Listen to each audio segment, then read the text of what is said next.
The forest was quiet in a way that made Leo uneasy, the kind of silence that pressed against his ears until he noticed his own breathing. Snow clung to the lower branches of the pines, bending them into crooked shapes, and the ground was a patchwork of ice, mud, and brittle leaves. Leo stepped carefully, placing his feet where the earth looked firmest, because slipping meant more than embarrassment. A twisted ankle could be the difference between surviving winter and not. He hugged his torn jacket closer to his thin body and adjusted the fraying straps of the backpack on his shoulders. Inside were a few empty bottles, some scrap metal, and a bundle of twine he'd found behind a grocery store. Not much, but maybe enough to trade for a bowl of soup if he was lucky. He had learned not to hope too loudly. Hope could hurt. The forest edge was usually safe. People rarely came here in winter, and that was why Leo liked it. No one stared. No one asked questions. Trees didn't care if you were dirty or hungry. They just stood there, patient and silent. He was scanning the ground for fallen branches when he heard it. At first, he thought it was the wind, slipping between the trunks and making the trees groan. But then it came again, lower this time, broken, almost swallowed by the cold air. A sound that didn't belong to the forest. Leo stopped walking. His heart thudded painfully against his ribs as he listened. He had learned to trust that feeling too. Danger announced itself quietly, long before it arrived loudly. He waited, counting his breaths, his eyes darting from shadow to shadow. There it was again. A muffled cry. His first instinct was to turn around. Trouble never ended well for kids like him. If someone dangerous was nearby, he didn't want to be seen. He could already imagine it, running, hiding, pretending he'd never heard anything at all. But his feet wouldn't move. The sound carried something else now. Fear. Desperation. Leo knew that sound better than he wanted to. He'd heard it in his own voice on nights when the cold sank into his bones and he wondered if morning would come. He swallowed hard and moved toward the noise, each step feeling heavier than the last. The trees grew denser, branches scraping his jacket, leaving thin white lines of snow on his sleeves. The forest smelled damp and sharp, like frozen earth and pine sap. Then he saw him. The man was slumped against a thick oak tree, his body awkwardly twisted as if he'd been thrown there and left to fall where he landed. His wrists were tied tightly behind his back with coarse rope that dug into his skin. One side of his face was swollen and purple, his lips split and crusted with dried blood. An expensive coat hung open, torn at the shoulder, mud smeared across fabric that probably cost more than Leo had ever held in his hands. A strip of cloth was knotted around the man's mouth. Their eyes met. The man's widened in pure panic, his body jerking as much as the ropes would allow. He tried to make a sound, but it came out as a strangled groan. For a split second, Leo felt like the ground had dropped away beneath him. This was real, not a trick, not his imagination. Leo's breath came fast, his fingers numb inside his sleeves. He glanced behind him, half expecting someone to step out from the trees at any moment. The forest was still empty, but that didn't mean it would stay that way. He took a step back, fear screaming at him to run. Then the man shook his head desperately, eyes locked on Leo's, as if begging him not to leave. Something tightened in Leo's chest. I won't, Leo whispered, the words barely louder than the wind. I won't leave you. He approached cautiously, his movements slow and deliberate. The man's breathing was ragged, fogging the air between them. Up close, Leo could see the tremor in his shoulders, the way his hands strained uselessly against the rope. Stay quiet, Leo murmured, even though he wasn't sure why. Maybe he needed the words himself. He reached into his pocket and pulled out his blade. The metal was nicked and dull, the handle cracked from years of use. He'd found it in a trash bin and sharpened it against concrete until it could at least cut cardboard and thin plastic. Now, looking at the thick rope, it felt laughably small. His hands shook as he pressed the blade against the fibers and began to saw. The rope resisted. The fibers burned against the blade, barely fraying. Leo bit his lip and pressed harder, his arms aching almost immediately. Each movement felt loud in the silence. He paused often, listening for footsteps, for voices, for anything that meant he'd waited too long. The man's eyes flicked around wildly, then back to Leo. He shook his head again, more urgently now, as if warning him.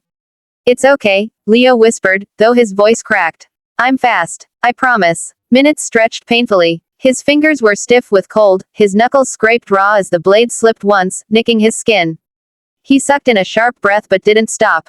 Blood welled, warm against the freezing air, and he wiped it on his sleeve without thinking. Finally, one strand snapped. Then another. Leo's heart hammered as he worked faster, panic lending strength to his tired arms. With a sudden give, the rope loosened, and the man lurched forward as his wrists came free. Leo dropped the blade and jumped back, startled.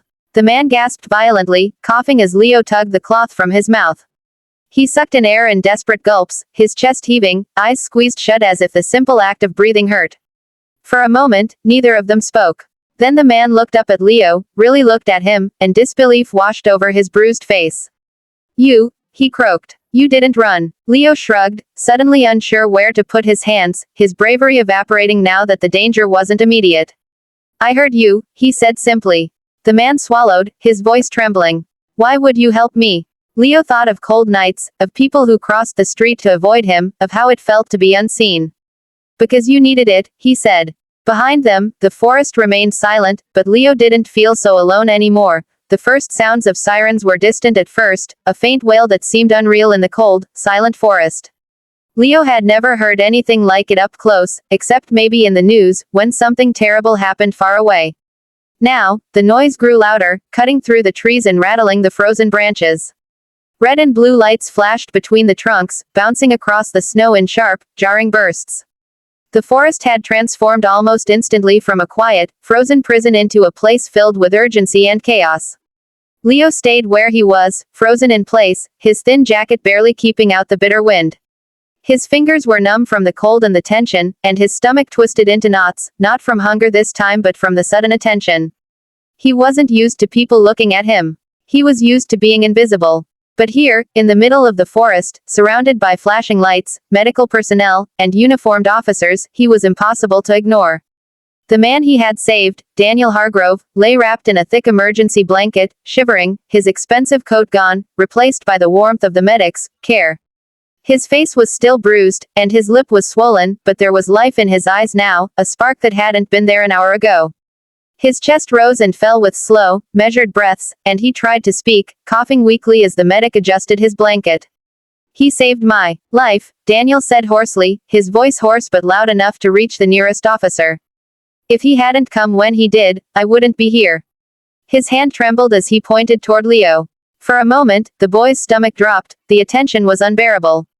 Everyone was looking at him, the officers, the medics, even the flashing cameras of news crews who had somehow arrived in record time.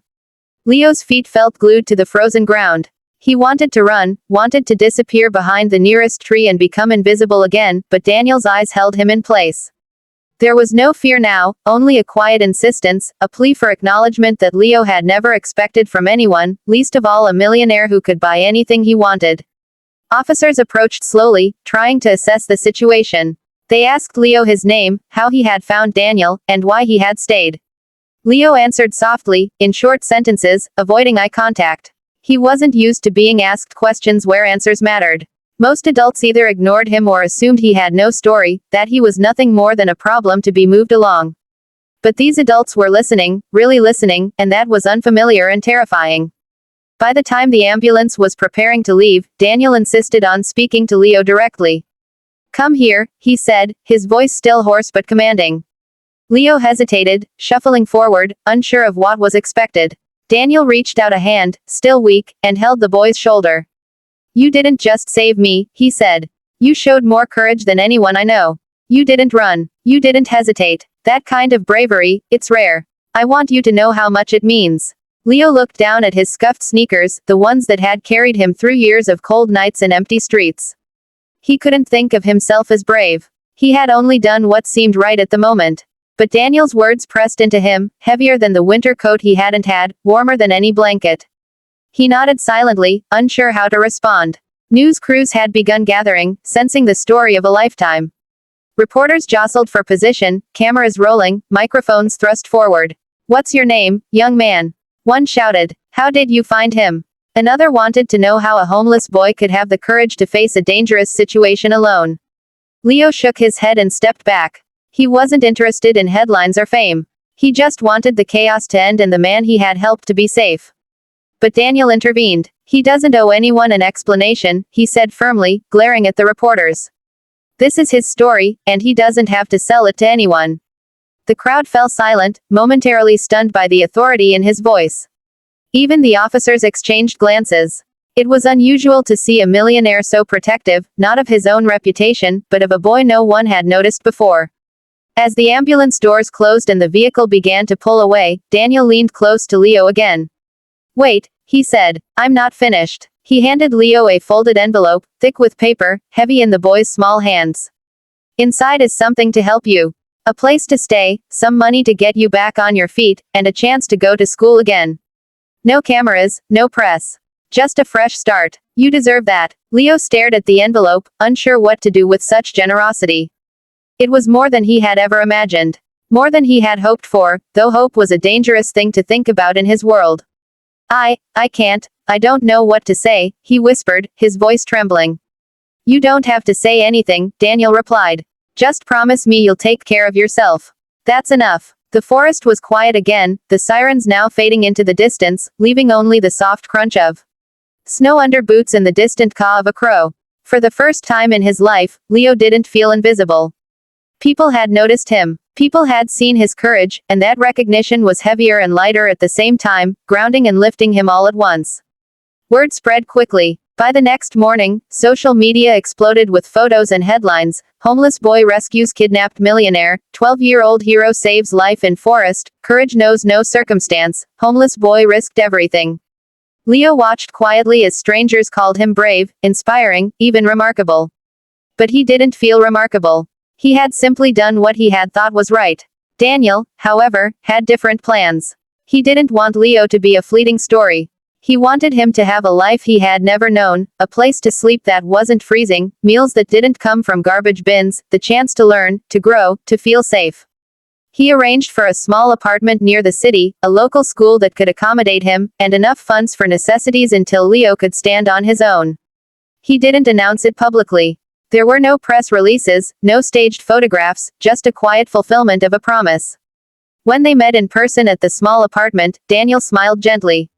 "You didn't ask for this," he said. "You didn't want anything in return. That's why I insist on helping you. You've shown the kind of courage most people don't even understand."